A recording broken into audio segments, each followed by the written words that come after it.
Okay, Bismillah.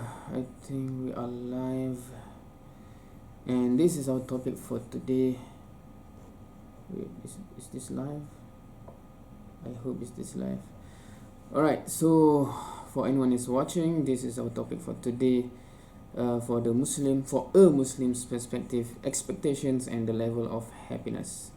So basically, what we will be talking for today is expectations that we have and how it affect the level of happiness that we have.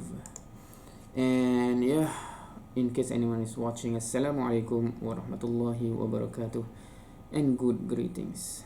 I'm Muhammad Saifuddin, and this is a Muslim's perspective. Today we are discussing the expectation that we might have and how it affect the level of happiness that we have as a result. Right. In the previous video, in the previous video live podcast, we actually discussed on marriage, and we have discussed on the when, the who, and how. For how we actually leave it for another video. Before going to that, because we have already touched on how when we discuss on who, right? One of the elements is you should be able to know the potential partners ambition, life mission, etc., for you to make a good decision on whether this will be a good, not to say bad, but a good partnership in life, right? So yeah, um, before we go there, we will leave that how for marriage in the for the next one. For today, we will put first the discussion, because it's suddenly on my head, expectations and how it affect the level of happiness, contentness, including in our marriage. But we will go into the discussion on the general topic first, general level first, before going specific on marriage itself, marriage specifically. Right. I will start with this. For Malaysians, one big moment or one big historic event that took place last year, which is in 2018 May, we have the GE14, the general election for Malaysia, where if you know from the news, we have the change of government for the first time ever since our independence. So basically, in our political landscape, right, Malaysia have been having the same coalition political party, Barisan Nasional, ever since 60 years back, basically, since our independence, basically speaking, right? So it is a very historic event that took place last year, because after 60 years of having only one coalition party as the government, I think there's a sense that people already have lose hope of ever seeing any change in that. Even from the opposition party, sometimes the language they use is like, we'll just want to reduce the how to say, the majority level, right, from them having two-third majority in the parliament and have basically full power to do anything they want, into just a simple majority, so that there's still some check and balance, right? So that's the level of how many people feel about the potential of any change of government, even if it can ever took place, right? But it took place May 2018, a historic moment.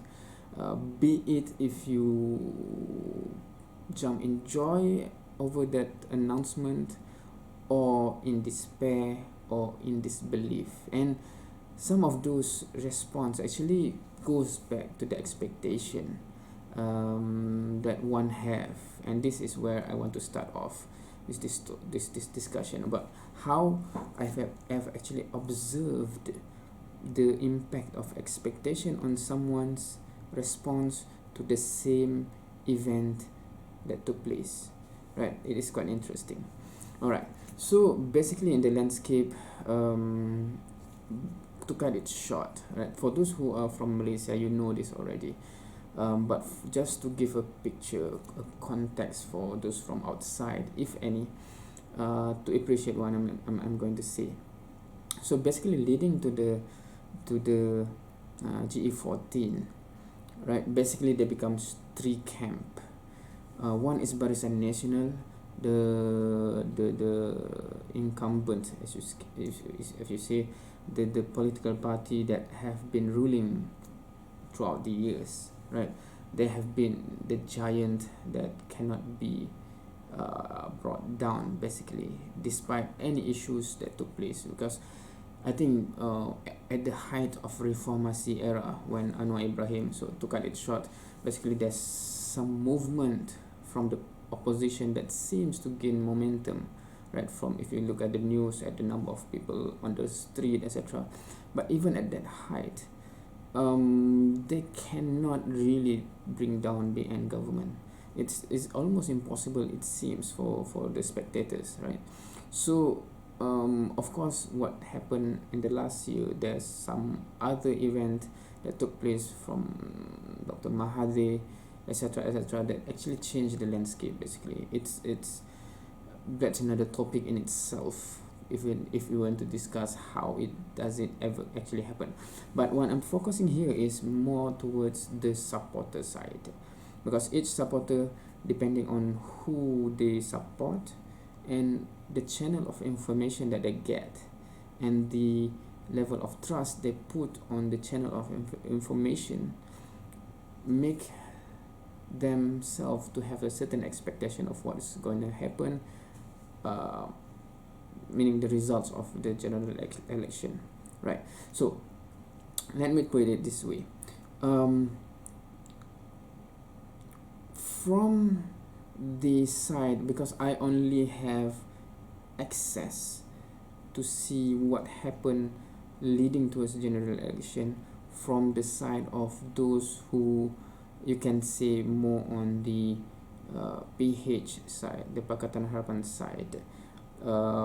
Basically at that time, the opposition, right? Now they become the government, right?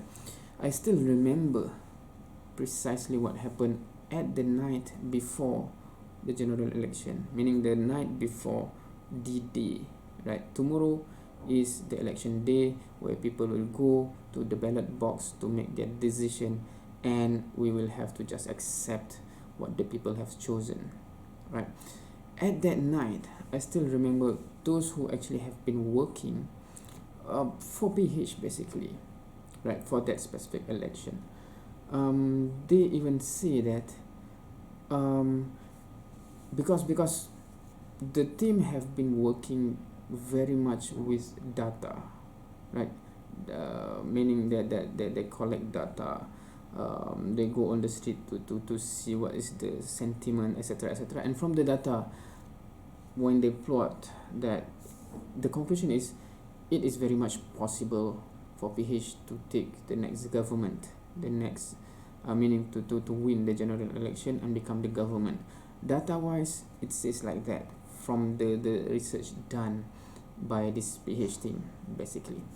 But still, at the night before a general election, I still hear those who says, even the data says like that, I still doubt it very much that the government will change, right? Because they really have the expectation based on experiences before. I have in my student years, right, I have been to rallies for political parties, etc. Back then, it's, I think, Pakatan Rakyat or something, where PAS is still within the opposition coalition. Even then, how to say, the sentiment is as meaning people really are hopeful they can change something, but over years of disappointment, right, they go to the street, they campaign, etc., and then when they see the result at night, it's in total despair. BN is untouchable, basically, right? Meaning people, the grassroots, the majority of them still vote for BN. So I don't know. So maybe for those who have gone experiences after experiences after experiences of that, they do not expect much anymore. It's like we cannot change people, right? So it's very funny, right? Because when myself even listening to the announcement of the result, right? Even at that night, for those who have been following what is happening, for those who, I think, from Malaysian people, right? That night of the result, most people are glued to the TV to see what is the result coming out. The race towards the first, what's the concept there?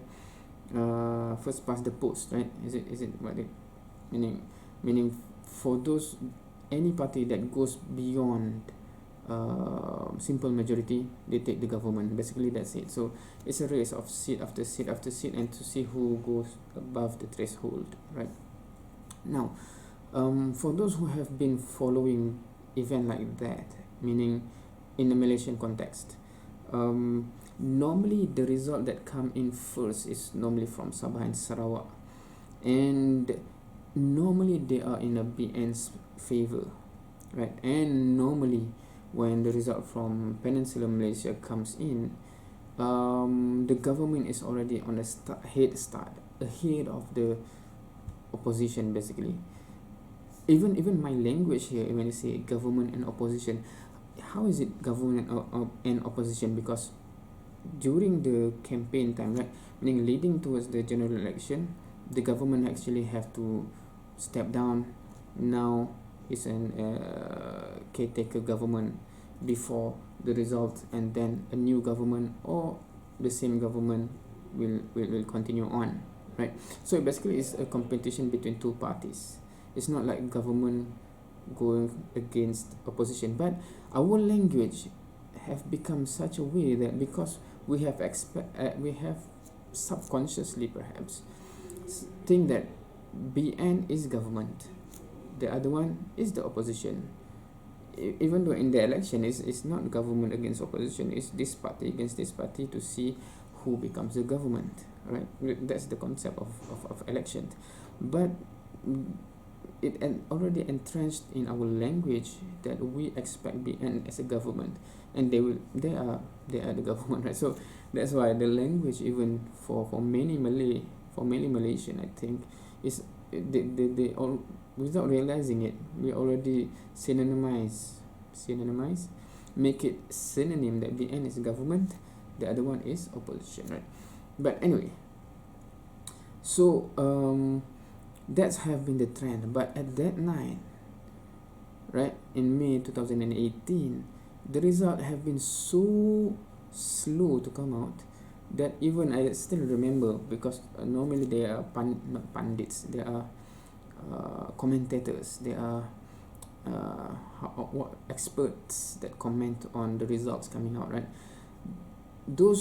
I think those 3 or 4 people actually become angry because after 2 or 3 hours of their slot before they end, and because next there will be another panel, right?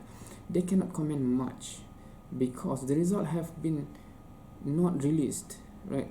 It is one of the most bizarre experience, if anyone actually have been watching the result of general election in Malaysia before that many times, because normally result from Sabah and Sarawak going very quickly, there's a head start there, and then by the time, and normally the result for BN will come out more, and then after they have already passed the post or the simple majority or even the two-third majority, then the rest of the results, some opposition seats, etc., come in, and but by that time people have already go to sleep because there's no point. The government is BN and this is just 1, 2, 3 seats for the opposition, right? So that is normally what happened in general election results night, but not last year. It is so bizarre that even at midnight, at 1 a.m., 2 a.m., I still remember that where is the result? Why is it not coming out? Even the commentator, the experts are frustrated. Some of them is even complaining, why are the results being held? Because this is the polling station have finished and the results should already be there. But for whatever reason, the result are being held. Of course, we kind of have a sense of what's going on by then, because this can only mean one thing: the opposition have become the government. And yeah, here there's so many rumors that goes off, fly off. Some will say they will just delay so that they can change the result or something. This is suuzon that comes, meaning the bad thinking, the negative thinking of others. The government are trying to do something, or for those who are seeing in the positive light, they want to have to ensure that there's no riot, there's no havoc takes place, because this is unprecedented event that took place. BN has fallen, a new government will take place. Never have been, this is the first time ever in the history of this country they want to ensure a smooth transition, etc, etc, etc. So that's another topic in itself also, right? I'm not talking about that. I want to focus on, again, going back to our topic, expectation, right? How many minutes? This is 16 minutes. We haven't yet gone into the topic yet. Interesting. So what I'm focusing here is how people react, and I'm going to only use what I know from people I know, from the people, friends and friends of a friend, etc, right? From the people, okay, I will divide it in three camps, because basically the component that is fighting for the government to become the government is three component, basically three different parties. Basically, one is the BN coalition, which is the incumbent government. One is Pakatan Harapan. Basically, we have several parties there. Before that is the opposition, the main opposition, and then there's PAS and smaller parties, I guess, where previously they are together with Pakatan Harapan, but now they want to go on themselves at bit towards GE14. Now it's today is a totally different story. That is a story for another video. But then, so there are three camps basically, and there are three, meaning the from the spectator and supporter, they are also from three camps. Now I start with PH first, right? It is quite interesting that despite them, from the camp of the PH side, they always publish data to say, to boost the confidence of those who work on the ground, to say that it is very much possible for PH to actually become the government, right? To become the simple majority. So it's very data based, etc. Even with that, doubt still becomes the biggest factor, and most, I think, become very surprised, positively surprised, meaning joyfully surprised, that actually PH become the government, right? So it's beyond the expectation, basically, meaning they are hopeful it will happen, but I dare to say that most do not expect it to actually happen. So when it actually happened, it's like, wow, it's actually happened, right? So that's one reaction, because of that expectation. Now for the government, ex-government side, for the BN supporter, I think there are many that I know of from the reaction. They also in disbelief, because I don't think they actually expect something like this can actually happen. Like the untouchable, they actually fall so bad, even in Johor, a state where I think I grew up thinking that this is a state that can never change. It is almost the state that can never be and can never be touched. Right? And suddenly a tsunami happened, and suddenly it's totally different. in that election, right? So I think they are in total disbelief of what happened because they expect BN will still be the ruling party. Now, the more interesting one I think is from the PAS supporter. Now, from the BN side and from the PH side, I don't think any of these supporters give PAS any chance whatsoever to become the government. It's like that's not that's totally illogical for them to expect to become the government and to win the general election, right? But their supporter expect otherwise, right? They are in total disbelief that they lose it. Actually, PAS took over 2 states, right, and win quite a lot in another state, right? But in the East Coast, they won, right? They took over a state that lost previously, right? That's a huge achievement in itself. But what is interesting to me personally is how some of their supporters in total disbelief that they lost the nation or the what do you call the general election. Basically, they did not become the government. I cannot understand how they expect to win the government, right?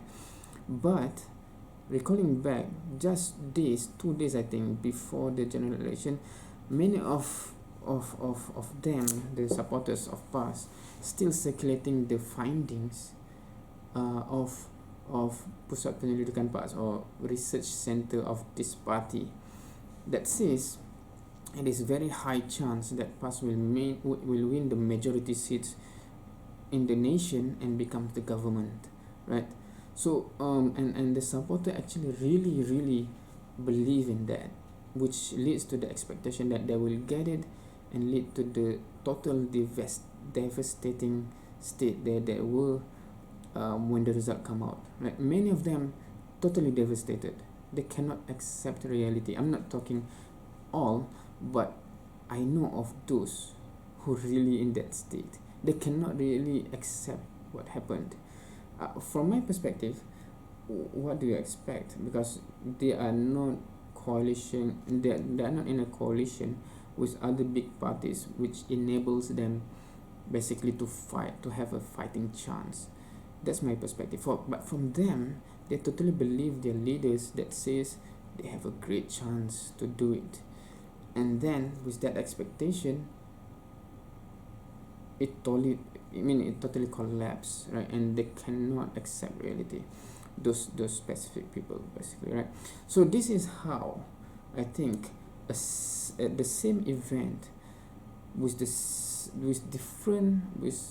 specifically different expectation by different people, the same event that took place results in a very different reaction, how they're able to cope and accept such thing to happen, right?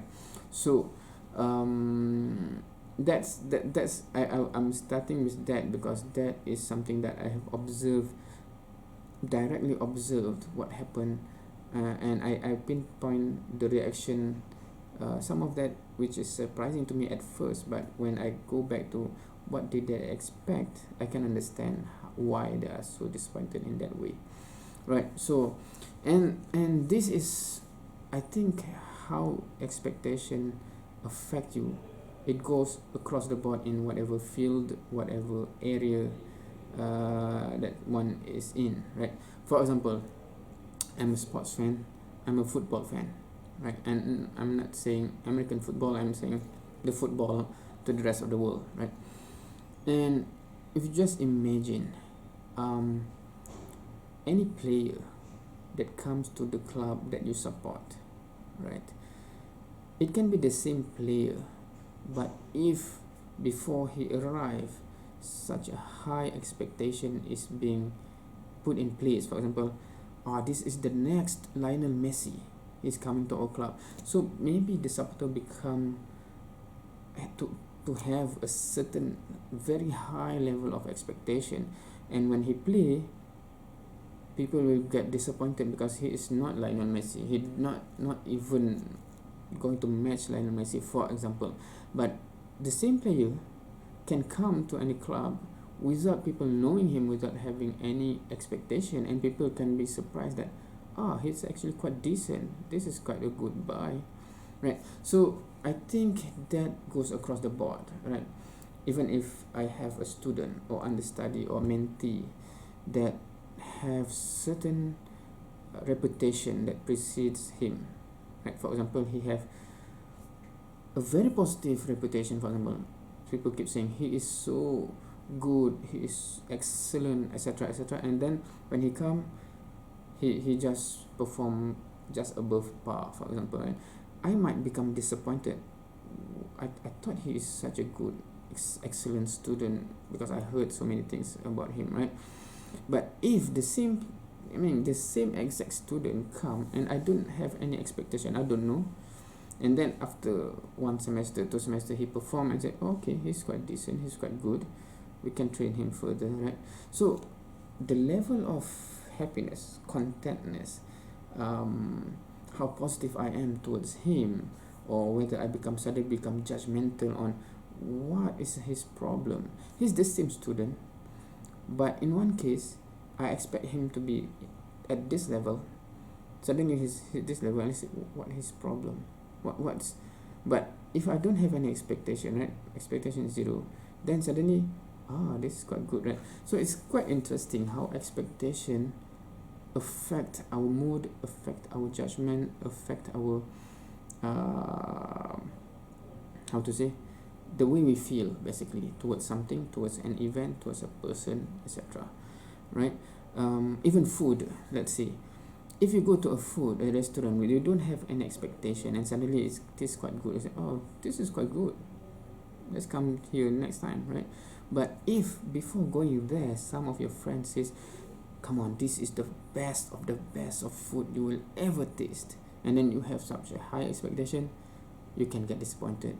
Even if the food is quite decent, you can say, yeah, the food is quite decent, but because your expectation is not met, and that mess up with your feeling, right? That's I have such a high hope coming here, and is this it, right? So if so we are leading towards the issue of marriage, right? And I think you can see why I'm leading with this, because we can feel how our expectation, we can appreciate how our expectation will have the potential to mess up with how we feel. Even if something is good, but we expect excellent, we expect extra good, we will still be disappointed maybe, right? Another example, if we have, let's talk about career, right? The job that we have. If you go into a job expecting the level of work like this, and suddenly the level of work is like this, how do you feel, right? It's different, right? It's not just the amount of work. If you come into the work expecting this, and the work is actually this, it's actually high, but you have anticipated, you have accepted that, and you say, this is the work I want to do, perhaps because of the pay is it's worth it to that level of work, of effort. But I think mentally that's the key. Mentally you are ready for that kind of.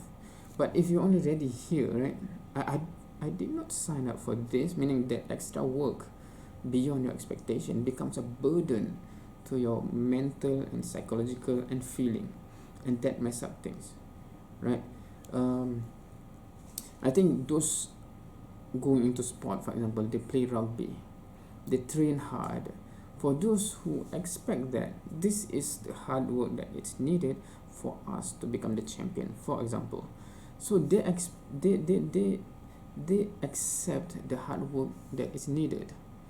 It's within their expectation. So that also there's another side, which is passion, which is another topic we will have to discuss that. But when it meets that it's within their expectation, they do not become disappointed, frustrated, angry, etc., any negative feelings, right? But if you take your kid, put it in that situation, they do not know what coming, and suddenly it's hard work after hard work. They will cry. They will cry, right? So that's how I think we have to manage expectation, right? If a doctor in the training never exposed to the real world, they never see blood, they just learn anatomy, right? And then when they would have to work, they see blood, they are not ready for that, right? But of course, our education system should prepare for the reality so that they expect what is should be expected, right? So those are the things that I think one element that is key is expectation.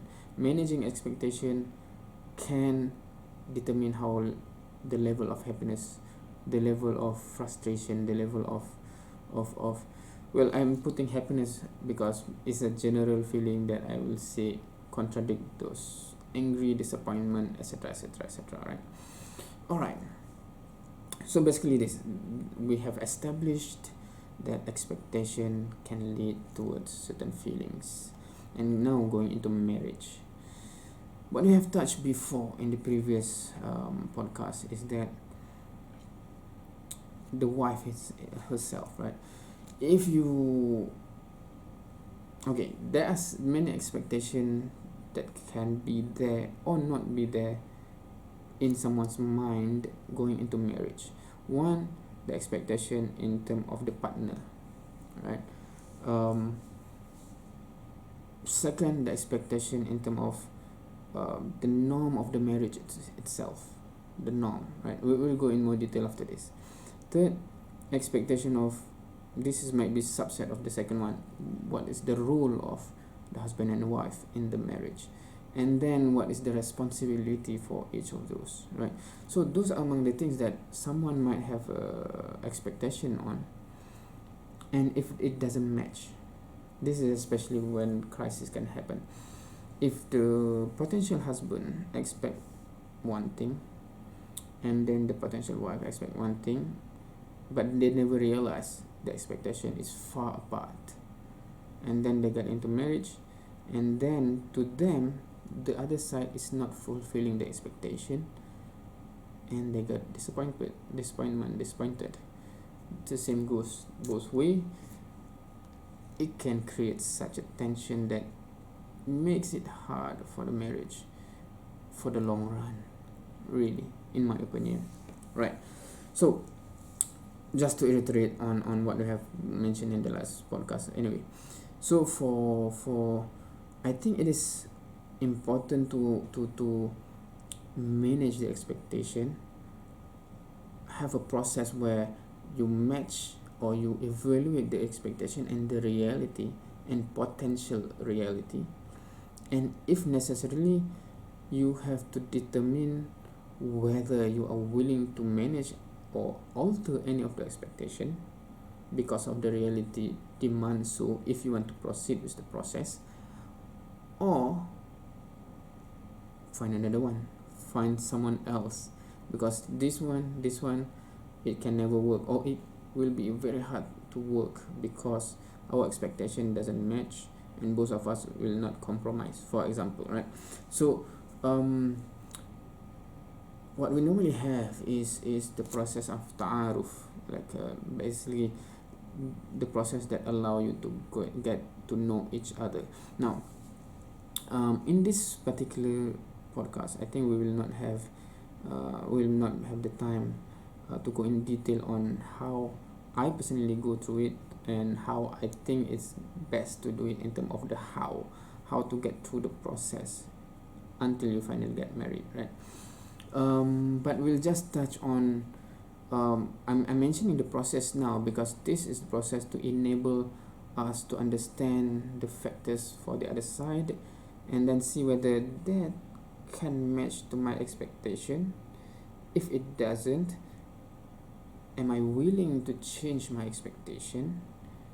And if she has an expectation that I can never match, will she be willing to alter that expectation? If this cannot work, maybe even though you have certain feeling, I hope this can work, but maybe a hard decision have to be made there if you are unwilling to compromise on your values or mission in life, or whatever it is, career path, then you have to make some decision, because this is real life. Later on, the implication will be real. So it's best, in my opinion, that this big discussion is being held before the marriage itself, right? It's not like in a career, right? You can go into one job, find it, this is not for me, I quit, find another job. But marriage, it's I'm not saying divorce cannot happen, but you cannot go into it in that same way. I'll just try in 2 years. If this doesn't work, I'll just divorce and get another one. That's not the right mindset to go about marriage, in my opinion, really. Okay, so I think that's where the ta'aruf process, the getting to know each other process, is important. The how we will discuss in the next one, inshallah. Because normally when we got to know each other, young people, they are not thinking far ahead. Sometimes they don't even know what to think about, what to think about. I don't even know what's ahead, right? So sometimes the big question is not being discussed, right? What's your life mission? Do you have any specific life mission that you want to achieve, and you want this marriage to be big integral part of it, etc., etc., right? Because sometimes you might be surprised that they have a certain life mission. I really want to go to Africa to help this tribe, and I will live there for 10 years to help them develop, and I hope my husband will be there with me. And then you may say, oh my god, that's not for me, or something, right? So that's just an example, right? But some people have a life mission that it's best if you can align that. So going back to the topic of expectation, right? Even though initially each of us have our own, based on our mindset, our worldview, whatever, but if we can compromise and have a meeting point, that's fine. Meaning that you go into the marriage with an altered expectation, and then inshallah, God willing, it will be better and more easily managed. Then you don't even know what's the expectation of each. You assume everything is okay, but after that, everyone will get disappointed again and again of each other, right? That's not a good way to do it, right? So I think the technicalities on how we'll discuss on the other video, I think, inshallah. On my opinion anyway, what things should be discussed, for example, right? Okay, that's one thing, right? Because perhaps each of us have a career path. Some of it is not even a choice. Many of students nowadays, they are under scholarship or loan or whatever, and sometimes it is under contract, meaning that they are for sure tied to work in this company, or in this place, or in this industry, or in this hospital, etc., etc. So it's good to know all those things, all those factors, before making the decision. Okay, it seems compatible, let's go to the next step, right? So those are the things, real things, that can really affect marriage down the road. Make sure all those are considered in the process towards marriage, right? Second, expectation of marriage norm, and also third, the expectation of rules, right? This is another aspect that I think some people take for granted. Some people think that everyone else think like them. For example, if I'm a person who have this firm belief that if I'm the husband, I'm the caretaker, I will go out and work, bring back the money for food, for shelter, etc., and the task of my wife is to stay at home. If I'm a firm believer in that, and I expect everyone have the same, and I expect the potential wife to have the same worldview, and suddenly she have a plan for her career, right? you're gonna have tension down the road. I think it can happen unless she's the type that can easily compromise, right? If you, yeah, so that's where I think it should be out in the open when before the marriage, when you get to know each other. Personally, I think that have to be shared. In my opinion, wife is like that. Do you agree? Are you passionately want to become like that? Stay at home, take care of the house, focus on the children, etc., etc. Some women might see that as their purpose, and they are willingly and they are passionately doing that. That's awesome, right? Perfect match. But if it doesn't match, make sure the discussion takes place. Some of compromise, maybe the potential husband might change his opinion, and okay, then this is our meeting point, etc. That's the best way to go about it, I think, right? So rules, right? So I don't know, some people still have this expectation that this task in house belongs to her, this her, meaning do not expect me to help. Yeah, so these are among the things that can really create tension, right? Why? Let me, okay, if I'm the person that expect that I should not be expected to help around the house, I'm not saying I do believe like this, but let's say, and she on the other hand expect me to help around the house, she will be totally disappointed and angry after marriage when she see I'm not serious about helping out around the house. And so she's angry, she's disappointed, she's bitter. Based on that, she will act the minimum with her words, right? You know what I'm talking about. And that in turn will affect the husband back, because he expect not to be doing all those stuff, and suddenly the wife criticize him for not doing so, and he become bitter that his wife expect him to do so, and it will become such a mess, I think, right? When such expectation that can easily be discussed early on and manage the expectation early on, but that didn't happen, right? So my advice, make sure those kind of discussion takes place before marriage. My opinion, my perspective, and hopefully you have understand the reasoning behind it, right? Responsibility also, right? So yeah, so just to tell some stories, right? Just I heard this one story told about a wife that becomes so disappointed in her husband. They're newly married, and this is the story. Maybe Muslim tend to be able or might be able to understand more, but I think I'll try to make it relatable now.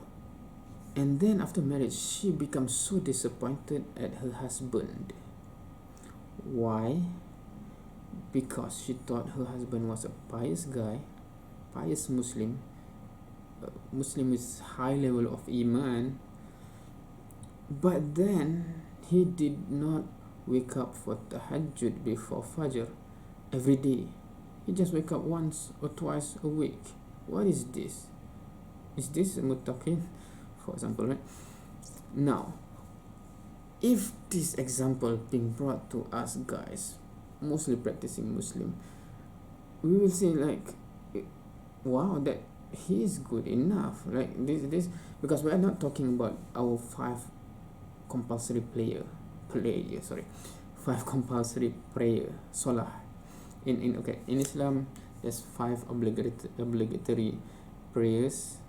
In English we normally say prayers, but it's salat, subuh, zuhur, asar, maghrib, isha. So one is before sunrise. It's basically from the first line until the sun appear, right? Roughly like that. And the second and third is during afternoon until not sundown, sunset, right? There's two time there.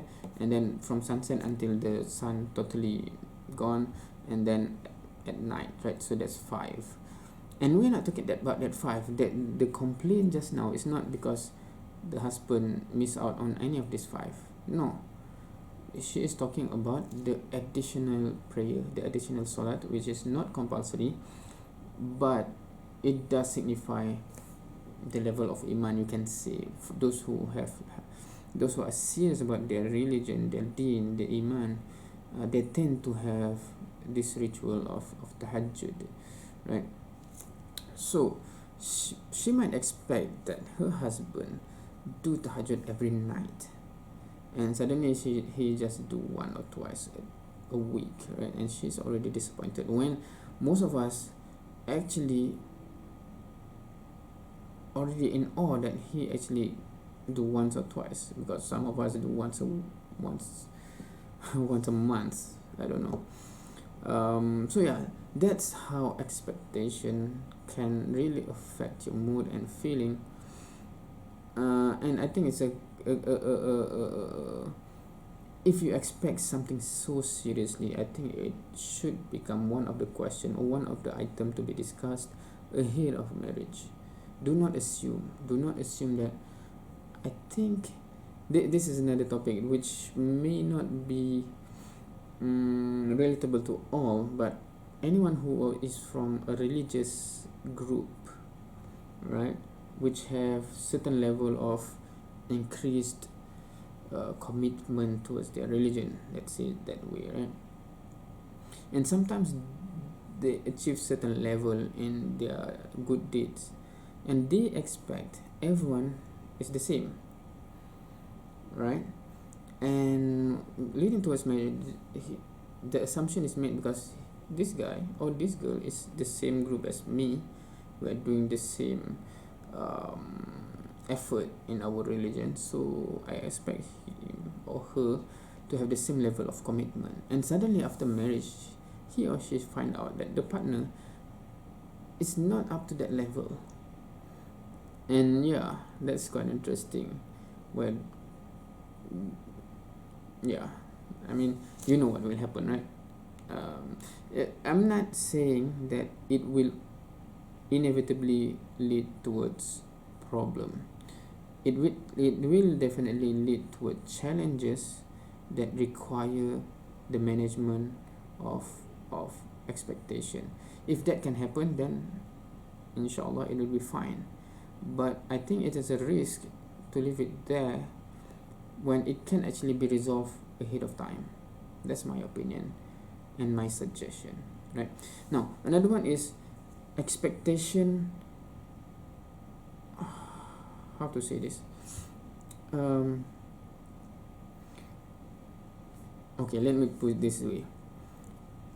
Leading towards marriage, I have certain expectation of what my wife should be like, right?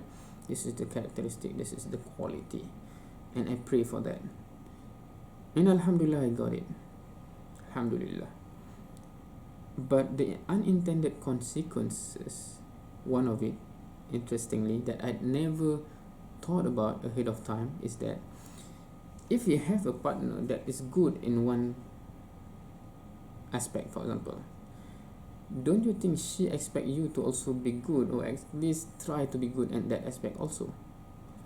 And when you are not, it is quite interesting, right? Because you have to have the expectation that if you want the best of the best in your partner, you cannot be the one that is keeping slacking off, because most people who are among the best will expect something similar in the partner. They do not come in the marriage like I'm good, so my partner can be slacking off and I'm fine. No. No, and no. Right, so that is quite interesting also, right? something that I only realize, and I have to accept her expectation now on certain things, because it's me that pray for someone who have those quality, and she with that quality will expect something that is not that far off. Otherwise, what's going on, right? I still remember, um, this is before I graduated from bachelor degree, right? Leading towards that, my mentor already were quite concerned that we do not seriously think about marriage at the fourth year of our engineering course, because we should be graduating. And now I only realize that we should plan for marriage quite early. Not to say we should marry early, but we have to have a serious thought about it and a pathway towards what we want ahead of time, so that we can plan for it. And this is again another topic for next video, hopefully, on the how. But just here that it's good to have this thought out before you graduate and before you select the place you live and your career and job, because when you have something ahead of time, then you will try to make sure that all these factors of place of work, salary, place of living, etc., kind of merge or go towards what you want, right? Not that you have to alter what you want based on these circumstances, because once you have worked that way or live in a certain place, sometimes that tied you up and you have to alter what you wish and want, etc., right. What was I saying? Okay. So my mentor was concerned, and one day she brought up certain things. Basically, she says, okay, there's one candidate, potential wife, right? A female candidate that is looking for a potential husband now, right? So it's like he's opening a chance for us, anyone who want to volunteer to be the potential husband. But there's a clause there being put by that lady, by that girl. She memorized the Quran like 15 juzuk. Oh no, sorry. She memorized that just 7 juzuk. Not just, I don't even memorize 7 juzuk. So she have memorized 7 juzuk, so she expect the potential husband to at least have a double of Quran memorized, so at least 15 juzuk, for example. And we all have to pass with we are not nearly that level, right? So that's quite interesting, because the expectation is put forth up front. I'm not saying that we'll discuss on how later in the next video, but I'm just mentioning this is a disclaimer. I'm not saying that how you do it should be just direct like that. That's another discussion. But I do think that the item, the criteria, the expectation should really be discussed up front, so that you can make a decision that is what do you call it, a decision that is not by guessing but by actually knowing the factors, right? Educated, not educated guess, but educated decision. Is that what, I'm not sure. Okay, my vocabulary now is dying on me, so I think this now is 53 minutes, so I should stop already. But yeah, so I hope the point does come across. This is about how expectation can affect you, in your mood, in your happiness level, etc. And hopefully in the topic of marriage, the discussion on our expectation, both of our expectation, is being discussed up front. It's easier for us to even consider whether which of our expectation we are willing to compromise, which are not, which is, this is my bottom line principle. If you cannot meet this, then we are not meant for each other, for example, right? Or okay, we can discuss on this, etc., right? So those discussion are important, I think, to have ahead of time. Hopefully, if you are considering to get married, do consider this stuff hopefully it's in your best interest, best of your interest. So yeah, I think that is it. Hopefully you have something beneficial from this if you are still watching up to this point. And hopefully we can have the how to say we can plan for the best of maneuver in our life, in this context, so that we will not get disappointed. Okay, the thing is, I will stop with this. I think do not have a hyper high expectation when it is not, when it shouldn't be, right? Your expectation should be justified, should be altered with reality. And yeah, I think that's it. Without prolonging this any further, and of course this is today is Friday. We have a Friday prayer after this, so I have to stop anyway after this. So yeah, this has been a Muslim's perspective, expectation and the level of happiness. Hopefully, within your marriage, within your organization, within your teamwork, etc. Because in teamwork also, this is a very big topic. I think if you expect someone to do this level of work but he didn't do this work because he did not expect that level of work, etc., etc., etc., it create tension, it can create problem, some messy situation. So might as well ahead of time, we manage our expectation, what our so that everyone have the same expectation and we live to fulfill that expectation of each other, perhaps, inshallah. Wallahu alam. This has been a Muslim perspective. I'm Muhammad Saifuddin, and we have been talking about expectation and the level of happiness. Hopefully it has been beneficial. Do leave a comment if you have some comment or suggestion or something that I have said that is a mistake, that's wrong. Please do correct me. I hope to learn, and we will see you in the next one. Wassalamualaikum warahmatullahi wabarakatuh. Have a good day, week, month and year, and have a productive time. Assalamualaikum warahmatullah. That's double time already, right? So that's it. I think yeah, we can end it here.